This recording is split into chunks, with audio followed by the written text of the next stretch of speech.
Hello and welcome to today's live broadcast. So I want to start by telling you about a friend of mine who I caught up with last week. I haven't seen her for over a year because of lockdown, of course. And so we were really excited, really keen to get together. And the first thing she said to me was, I can see, I follow you on social. I've been following your progress. I can see you're doing really well. You seem so confident. So before we even get into catching up, I've got one question to ask you. And that question was, how can you, the question exactly was, do you still have imposter syndrome? To which I said, well, yes, definitely. I most definitely still have imposter syndrome all the time. And she said, well, how is that even possible? How are you able to be so confident on screen, on your Facebook lives, in front of your clients, and have imposter syndrome at the same time? And I thought, what a great question to bring to you in this week's broadcast, because I'm actually asked that a lot of the time. I think if you've seen me here, lots of you say I appear confident, not always. And then if you see me, certainly if you see me live or if you see me doing a big presentation, I know I do come across as confident. And one of the things that I kind of bring up in all of my imposter syndrome work when I'm talking about it, I talk a lot about the things that you do that make it sound like you are so confident and you don't have imposter syndrome. So I make a big distinction between things that I've done and then who I am. And the reason for that is really important. It's because you're able to do things and show up from a place of confidence and at the same time be someone who has imposter syndrome, who identifies, who feels like they are an imposter and suffers all of the negative emotion and challenges around that.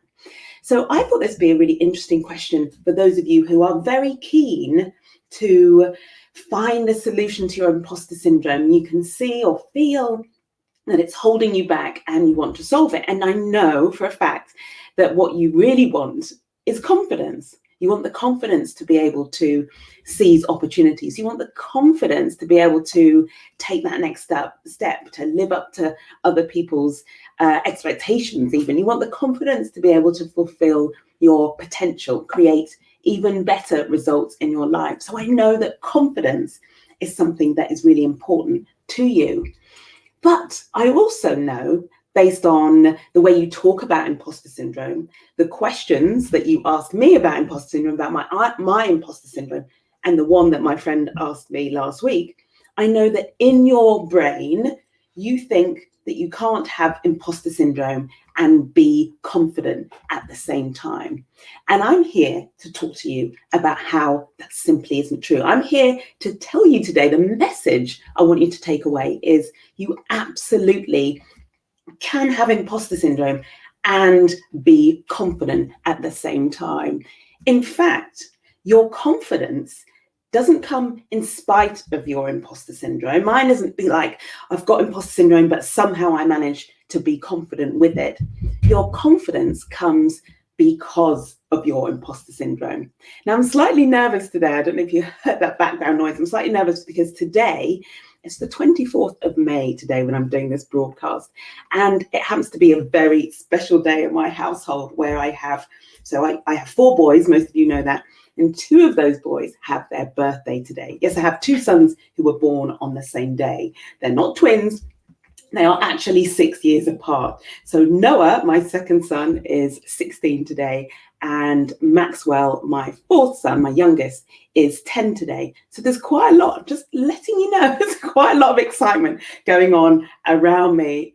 So if you hear any strange noises, then just let your imagination run wild about what 4 very excited boys are doing, celebrating their birthdays. And don't worry, I am going to be heading off straight after this live to go and join them.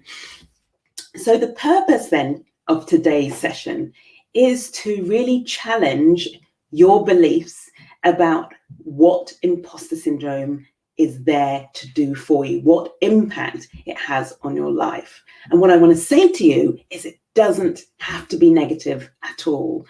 Although we're used to thinking about imposter syndrome as negative, I'm going to talk about the mistakes, the mindset mistakes that are keeping you stuck with imposter syndrome. Although we tend to kind of want to think of it as negative and something that we have to get rid of before we can be confident, fulfill our potential, I'm here to tell you that the opposite is the case. I want you to hold on to your imposter syndrome so that you can use it, channel it, turn it into a strength, and allow it to be the source of your confidence, not the thing that is stopping your confidence.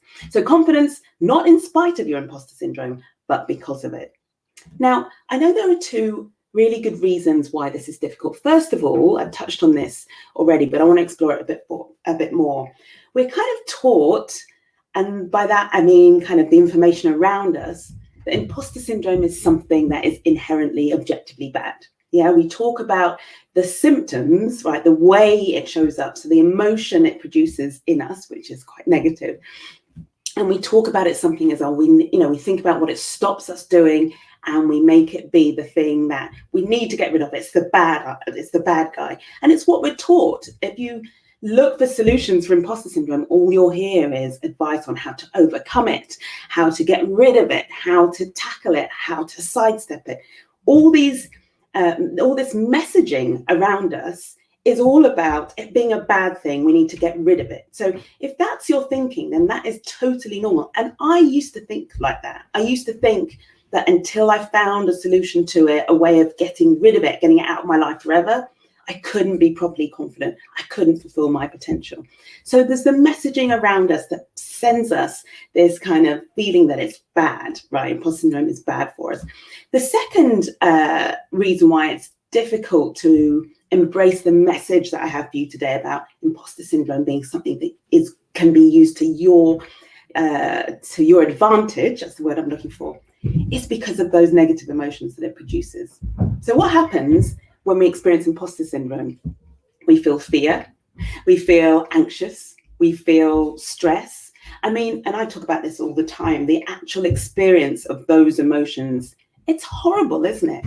You can feel it physically, you can feel it in your stomach. I feel emotion a lot in my stomach. You can feel it in your brain with that voice telling you don't deserve to be here. It's a horrible feeling, all those negative emotions. You can hear the chaos behind me, a lot of excitement, a lot of boys in this house.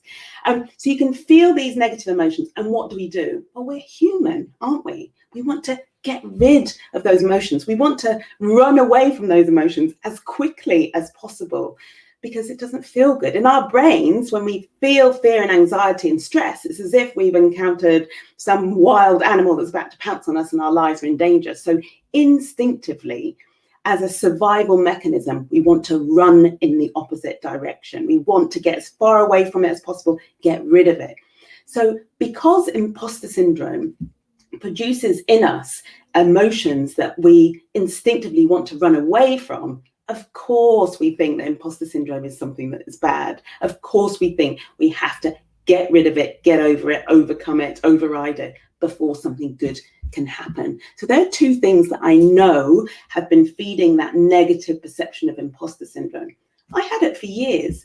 And the one thing that really triggered for me the recognition that I'd got that understanding wrong was that, well, we could never get away from imposter syndrome. I never met anyone who managed to completely remove imposter syndrome out of their life. They may have had periods of time where they didn't experience imposter syndrome, but the imposter syndrome never went away. And actually what would happen is they would be promoted again or be in a situation where they're outside their comfort zone. Guess what? Imposter syndrome, it's not even that it would come back. It will have always been there.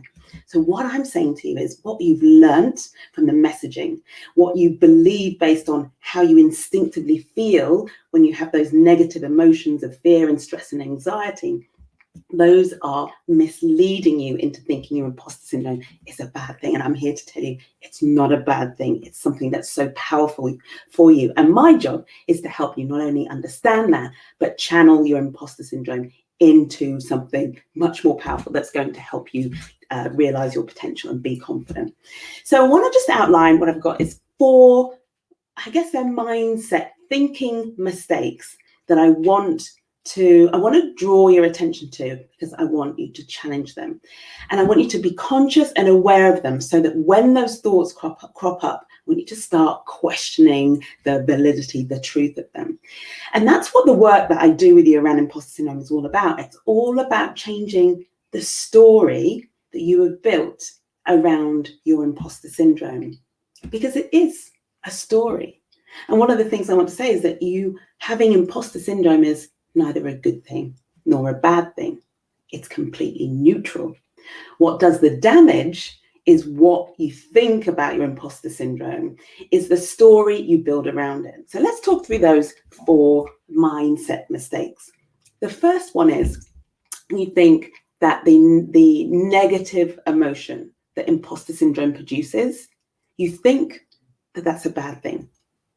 You think that experiencing fear or stress or anxiety means something's wrong. You need to get rid of those emotions.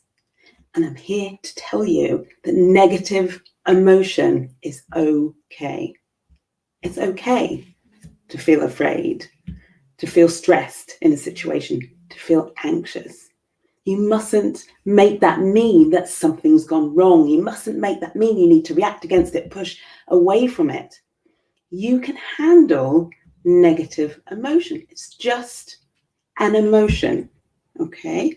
It's not something catastrophic that has happened. It's just an emotion. This is so important, because as long as you're resisting that emotion, all of your energy is in resisting something that's just very real and very true to how you're feeling in that moment. It's all wasted energy trying to stop feeling afraid, stop feeling stressful. What I want to tell you is the confidence I have to present to you this evening, the confidence I have to speak on a stage, on a virtual stage, in a room, doesn't come because I have got rid of my fear, I've got rid of my stress, I've got rid of my anxiety. All of that comes up for me when I'm about to step onto the stage. Confidence comes because I don't use my energy trying to fight those emotions. I notice them. I accept them. I acknowledge them. I'm feeling afraid. I'm feeling anxious. It feels like this in my stomach. It feels like this in my brain. It feels like this in my body. And I often say to myself to kind of stop myself getting sucked into the kind of fear black hole. I kind of say, oh, how interesting. How interesting. I'm feeling fear and I can feel it in my stomach. So the point is, and this is one of the messages one of the shifts I want you to make, is that negative emotion is not only okay, but it's something that you can handle. You just mustn't stop there. You must allow it to be what it is and then move on to the next thing. I'm going to talk about what the next thing is. So the first mindset mistake is it's a negative emotion. That's a bad thing. I need to get rid of it. That's not true. I want you to shift into thinking, it's just a negative emotion. The second mindset mistake, the second story you're telling yourself about your imposter syndrome, is that it's holding you back. And what I want to say to you today is your imposter syndrome isn't holding you back. It's your thoughts about your imposter syndrome that are holding you back. Your imposter syndrome is just a thought. I'm not good enough. I'm a fraud. I shouldn't be here. I'm going to be exposed. They are just thoughts. Now, they produce a negative emotion. They produce the fear and the anxiety I've just talked about. But you have to know they are just thoughts. And the thoughts themselves can't hold you back. It's what you're making those thoughts mean and do for you that is holding you back. So again, the reason why I can have imposter syndrome and yet still appear confident is because I know my thoughts about being a fraud, about feeling like I'm going to be exposed. I know it's just my brain throwing up thoughts, right? Okay. So if I can separate that out and know that they're thoughts, right, that allows me the freedom then to choose what story I build around it. It doesn't have to be the story that therefore I'm going to be held back. So if you're thinking I have imposter syndrome, it's causing me to play small, it's holding me back, I want you to know that that's a story that you have attached to your imposter syndrome. And it's totally within your power to unattach that story or to change that story, which is what this world is all about. The third story that I know so many of you have built around your imposter syndrome is that when it comes up, you make it mean that you're in the wrong place, that something's gone wrong. For example, if it comes up when you're being promoted, you make it mean that you shouldn't be promoted because you feel bad, right? You've got that fear, the anxiety, the stress. If you're about to deliver a presentation in front of a room full of partners or in front of a board, and your imposter syndrome comes up and all those thoughts in your head, you take those thoughts, that horrible feeling, the fear that it triggers, and you make it mean that you shouldn't be there. I'm telling you, it's a story that you are creating around your imposter syndrome. And that story is totally optional.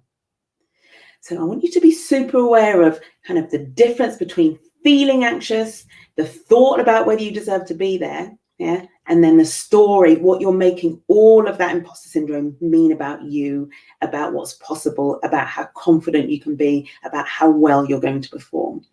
Those two things, we want to separate them out. And what I'm going to be doing, I don't need to change your imposter syndrome or help you change or remove it. I don't need to help you get rid of the negative emotion. It's really important that you learn, and empowering to learn to process negative emotion and not be afraid of it. The bit I want to change, and I'm here to support you to change, is the story that you've created, you've built around your imposter syndrome and what it means for what you can go on and achieve and who you can go on and be. So I've talked about the emotion bit, thinking negative emotion is bad. I've talked about you thinking that your imposter syndrome is holding you back. I'm telling you, you're just having a thought about yourself. It's not the thought that's holding you back. It's the action that you're then taking or not taking that's holding you back. And then I've talked about you taking it as evidence, or that negative emotion. It's evidence you're in the wrong place. Again, that's a story that you've created. So what's the shift then I want you to make? First of all, you can handle negative emotion. Feeling fearful is okay. Feeling stressed is okay. Feeling anxious is okay. You can learn, and this by practice, can learn to just experience them. They feel so much worse when you are fighting them and trying not to feel them. So experience the negative emotion. The second one, imposter syndrome, it's there to propel you forward. This is the story I'm offering you that is so much more empowering, that absolutely has worked for me for 6-7 years now. I'm living such an empowered form of imposter syndrome that is responsible for the confidence you see in me and in how I show up. Okay, so whether you might be hearing what I'm saying and thinking, oh, that's rubbish, that story, the idea that imposter syndrome might be a good thing, it could be a strength, it can propel you forward. That's not true at all. I just want to say to you, you have a choice. You can hold on to the stories about imposter syndrome that tell you it's a weakness, tell you it's holding you back, the story that tells you it's proof that you shouldn't be there. Now, you can hold on to that. But what I want to ask you is that story working for you? Yeah. Is that story giving you the life that you want, giving you the work that you want, offering you the opportunities that you're looking for, helping you to create the results that you want to create in your life? And the truth is, if the answer is no, why are you holding on to that story? It's completely optional.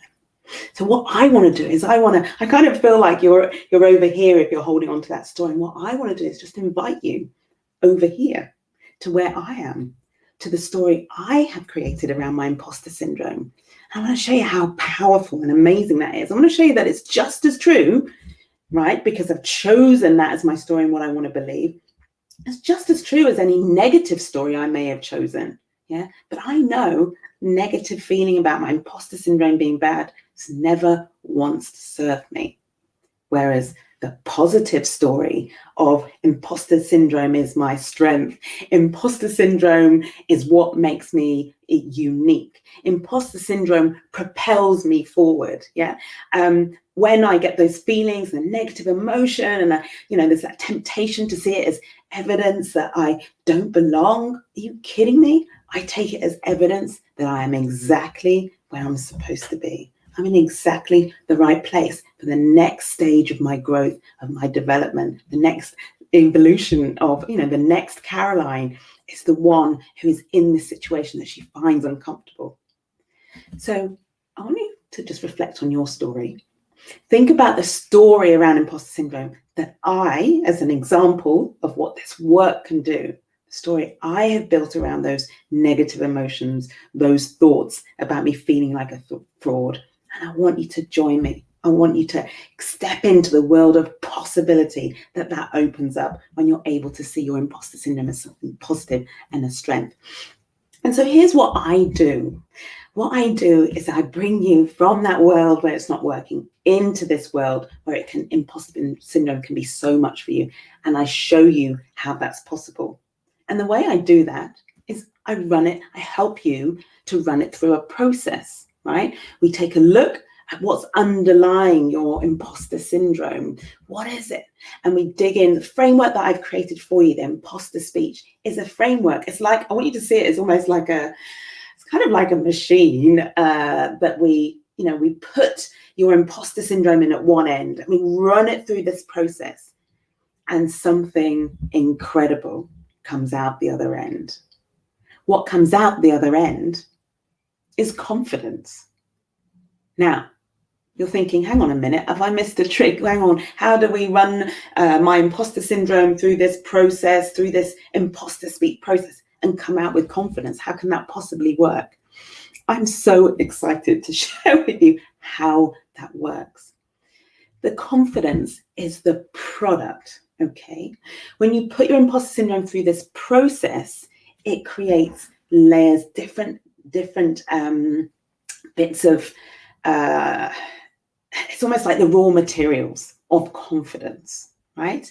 Confidence, I always say, is something that is built. It has different components. And one of the biggest mistakes I hear people make is they just want to go straight to confidence. It's a bit like saying, I want a house, but I don't want to have to find the bricks and actually construct it brick by brick. It's crazy. Of course, if you were building anything, you need to piece those bits together. I almost got my Post-its then and then started piecing them together. If you want to build a house, you need to find the bricks and then you put the bricks together. Well, that's the process that I offer you with the imposter speech. What it does is it breaks down it kind of processes your imposter syndrome. It processes it into those building blocks that we put together in the imposter speech, and we create confidence. You see, confidence isn't a thing in and of itself on its own. Yeah, confidence is the result of putting together the different components. Now, what are those components? You're like, what are they?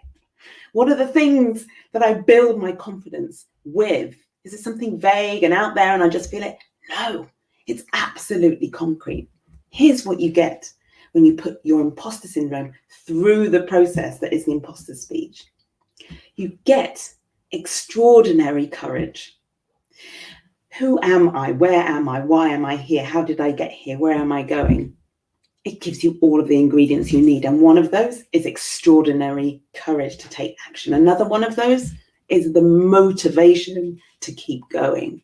Another one of those is the resourcefulness to be able to find what you need. Another one is the resilience to be able to cope with whatever comes your way and be able to take whatever setback or failure you have and still be able to keep going. It gives you commitment, right? An ability to stay committed to an end result, to the result you're trying to create for yourself, to whatever the goal is you're trying to achieve. Courage, motivation, resourcefulness, resilience, commitment. This is what your imposter speech creates for you. It runs your imposter syndrome through a process. It creates these building blocks, which we then put together, and together those things create confidence. So if you want to know the answer to how I can be confident and still have imposter syndrome, it's because the two are so inextricably connected. That's a really hard word to say when you're on a live broadcast. The two are connected. My imposter syndrome has to be there. It's feeding my confidence. And the reason why it feeds my confidence as opposed to feeding my insecurity is because I've got the tools to extract from my imposter syndrome the courage, the motivation, the commitment, the resourcefulness, the resilience, the components of confidence. So I want you to remember that when we are looking for confidence, when you are looking at showing up to whatever it is that you're nervous about doing or feeling anxious about today, tomorrow, next week, you don't need to wait or hope for confidence. It's not your job to try and get rid of your imposter syndrome. You just put your imposter syndrome, your experience, right, of that fear and that process, you put it through the process that I have shared with you and that I teach, the imposter speech process. Yeah. And by putting it through those questions and answering those questions, what you come out with are the components of confidence. And when you act from that place, you act with courage, you act with motivation, you act from a place of resourcefulness, from a place of resilience. Authenticity is another thing. It's so true to who you are. Your only responsibility to act from those places, and what you're doing is producing confidence. That's what you're seeing right now. That's what you see if you see me on a stage and a Zoom screen. That's what you don't see in all the work that I'm showing up to every single day. You don't see me processing my imposter syndrome, extracting the motivation, knowing when I'm feeling the fear to not fight the fear, but to turn to, right, what do I need in this moment? I need to be courageous. What do I need in this moment? I need commitment. I know exactly where to find it because I have my imposter speech. Thank you so much for listening. That is how confidence and your imposter syndrome can coexist together. They are connected. One of them, the imposter speech, is exactly what can feed the other, can feed your confidence. So have a think about that story that you've been holding on to about your imposter syndrome being a bad thing, a weakness, something holding you back, proof you shouldn't be there. Have a think about it and ask yourself, do I want to hold on to that story? Is that story serving me? Or am I ready to let go of that story and embrace a new story, a more empowering story, and a story that's really going to start creating results for me? I have, and I'm a walking, living example of the power of what can happen when you do that. Thanks so much for listening. I'm Caroline Flanagan, and I really appreciate your time. If you're listening on the podcast, huge shout out to my amazing podcast listeners. If you are watching live, thank you so much. It's great to see you. And as always, if you have a question on imposter syndrome, then please, please, please share it with me. I'd love to answer your questions on these weekly broadcasts. And likewise, if you haven't subscribed already, either on YouTube or on the podcast, don't forget to subscribe, share it with anyone else who you think might find this useful. I'm off to help my 16-year-old and my 10-year-old celebrate their joint birthdays today. So I will leave you to enjoy the rest of your evening or day, depending on when you listen to this. Thanks again. Caroline Flanagan. Bye for now.